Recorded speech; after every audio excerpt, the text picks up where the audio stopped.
Muita gente acha que uma pequena empresa não cresce por falta de cliente, dinheiro ou oportunidade. Mas, na prática, muitas vezes o problema está na gestão do dia a dia. A empresa vende, trabalha bastante e até tem clientes satisfeitos, mas continua desorganizada, sem caixa e sempre apagando incêndios. Isso normalmente acontece porque erros silenciosos vão se acumulando na rotina. Não é falta de cliente, não é crise, não é azar. É uma combinação de hábitos, crenças e comportamentos que a gente carrega sem perceber e que travam qualquer negócio antes mesmo dele ter a chance de crescer. E é exatamente isso que vou mostrar aqui para não passar pelos mesmos problemas que eu passei.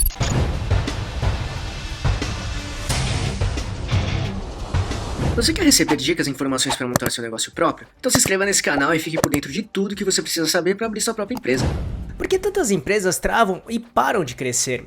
Segundo o Sebrae, cerca de 29% dos MEIs microempreendedor individual fecham antes de completar 5 anos de atividade. Mas esse dado por si só não conta a história inteira, porque tem um grupo bem maior que não fecha, mas também não vai para frente. A empresa existe, o CNPJ está ativo, tem cliente, tem movimento, só que ano após ano a situação é a mesma. E sabe qual é a ironia? Muita gente chega ao empreendedorismo por ser boa no que faz. Por exemplo, a cabeleireira montou um salão profissional e a confeiteira que virou o negócio. São pessoas que dominam o ofício. O problema é que saber fazer bem não é a mesma coisa que saber gerir um negócio. A cabeleireira pode ser excelente no corte, mas cobra menos do que deveria. Não controla os seus custos e passa o dia inteiro na produção sem pensar no negócio como um todo. A confeiteira entrega um produto incrível, mas não separa o dinheiro da empresa do dinheiro pessoal e não sabe se está tendo lucro de verdade. Ou seja, não é falta de competência, é a falta de ferramentas que ninguém ensinou. Por isso, antes de qualquer planilha, entenda o que acontece na sua cabeça. Essa parte, a maioria dos conteúdos de gestão pula, vai direto para o fluxo de caixa, precificação, marketing, entre outros. E tudo isso é importante, mas a gente já vai chegar lá. Só que se a sua cabeça não está no lugar certo, nenhuma ferramenta vai funcionar direito, principalmente por causa desses 5 pilares. 1. Você age no susto, não no planejamento. Só pensa no fluxo de caixa quando falta dinheiro, pensa somente em divulgação quando os clientes somem, pensa só em precificação quando percebe que não está sobrando nada. Tenha em mente que a empresa que opera no susto vai sempre viver apagando incêndio, nunca sobra tempo nem cabeça para pensar no negócio. E para corrigir isso, reserve 30 minutos por semana só para olhar os números e pensar no negócio. Parece pouco, mas é mais do que a maioria faz. Fazendo isso, você para de ser surpreendido ou surpreendida pelos problemas e começa a enxergar antes. Isso sozinho já reduz o estresse e melhora a qualidade das decisões. 2. A ilusão de que fazer tudo sozinho ou sozinha é economia. Você vende, entrega, responde mensagem, posta nas redes, resolve problema com o fornecedor. Ainda, limpa o espaço no final do dia e acha que está economizando porque não está pagando ninguém. Mas o que está acontecendo de verdade? Você está trocando seu tempo, que vale dinheiro, por tarefas que poderiam ser feitas por outra pessoa, por um custo muito menor do que você imagina. Resultado, exaustão constante, zero tempo para pensar no negócio e nada muda. Para resolver isso, liste as 5 tarefas que mais consomem seu tempo e marque as que só você pode fazer. O resto pode ser delegado, terceirizado ou até eliminado da lista de tarefas. Dessa forma, sobra tempo para você cuidar do que realmente faz diferença no negócio e a sua cabeça descansa um pouco também. 3. A conta da empresa virou extensão da conta pessoal. Esse é um dos erros mais comuns e mais silenciosos. Você paga uma compra pessoal com o dinheiro da empresa, cobra uma despesa da empresa com o próprio bolso e no final do mês não sabe se o negócio está dando lucro ou não. Sem essa separação, qualquer análise que você tenta fazer vai estar errada e você vai tomar decisões com base em informações que não refletem a realidade. Para resolver isso, abra uma conta PJ separada e defina um valor fixo de retirada mensal para você, o chamado Prolabore. Ou então, só uma determinada parte do lucro mensal, por exemplo. É o primeiro passo para enxergar a saúde real do negócio. Fazendo isso, você vai conseguir ver se o negócio está realmente lucrando ou só movimentando dinheiro, e essa clareza muda tudo. 4. Paixão pelo negócio que não deixa ver os problemas.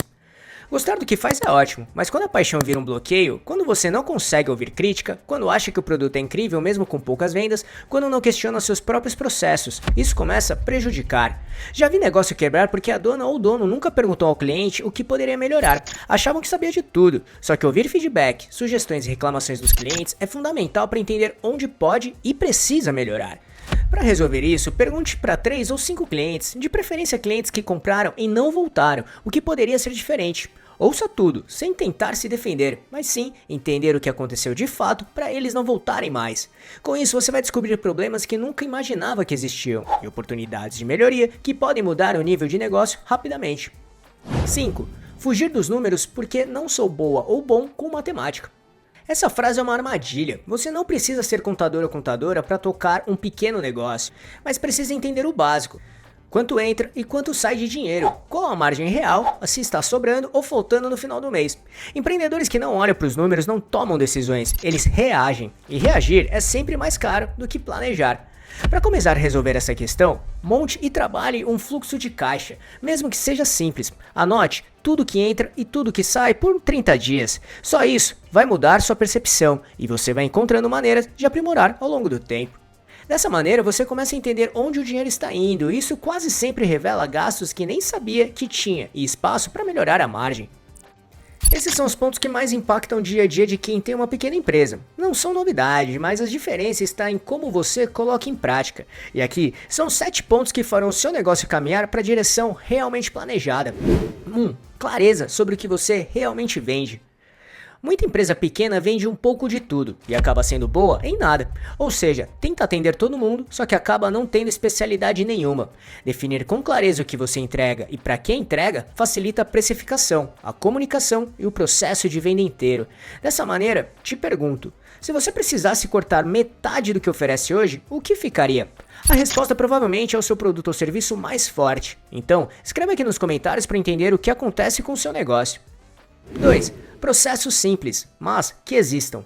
Processo não é coisa de empresa grande. Mesmo com a empresa bem pequena, pode ter um processo básico, como atender os clientes, como faz o orçamento, como entrega, como cobra, como faz o pós-venda, entre outros pontos. Até porque, quando não existe processo, a empresa depende da memória e do humor de quem está na frente. Isso cansa, gera erro e impede crescimento. E aqui você pode escrever os 3 processos mais repetidos no negócio, pois só de colocar no papel, você já vai ver o que pode melhorar. 3. Cuide de quem já comprou de você. A maioria das pequenas empresas gasta energia tentando atrair clientes novos enquanto ignora quem já está na base. Esse é um desperdício enorme, porque estudos apontam que é mais caro conquistar novos clientes do que manter os que já são.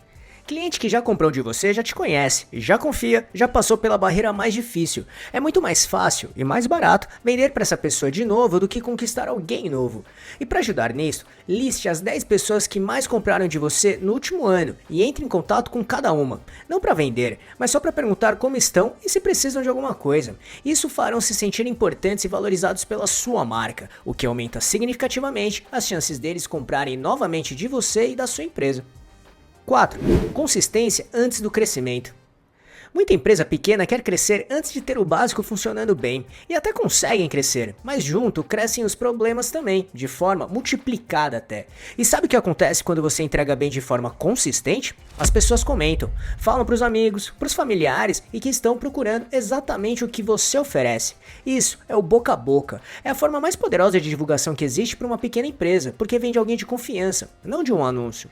Não precisa de campanha, de viral, de post que exploda nas redes. Precisa de um ou uma cliente que saiu satisfeita ou satisfeita e falou bem de você para mais 2 pessoas, por exemplo. Essas 2 viram 4 e assim o negócio cresce de forma silenciosa, mas sólida.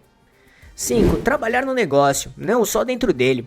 Esse é um dos pontos mais críticos e menos falados. Quando você está 100% do tempo no operacional, produzindo, atendendo e entregando, não sobra tempo para pensar no negócio como um todo. Só que quem está sempre dentro da operação não consegue enxergar o que está travando o crescimento. Não tem tempo de analisar se o preço está certo, se tem serviço que não vale a pena mais oferecer, se um parceiro poderia ajudar. Literalmente fica no operacional e não trabalha o estratégico. E uma empresa que não cresce, muitas vezes, tem uma pessoa que não consegue parar para pensar nela.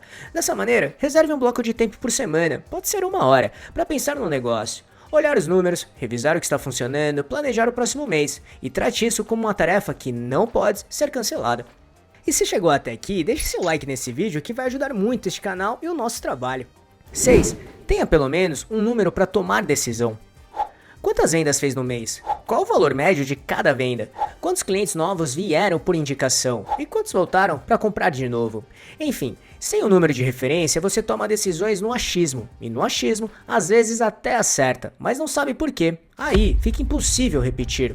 Por isso, para te ajudar aqui, escolha um número só para acompanhar todo mês. Pode ser o faturamento total, o número de clientes ativos ou a margem de lucro, por exemplo. Enfim, entenda um número que possa ser bem importante para ser acompanhado de perto, porque o número já é infinitamente melhor do que nenhum. 7.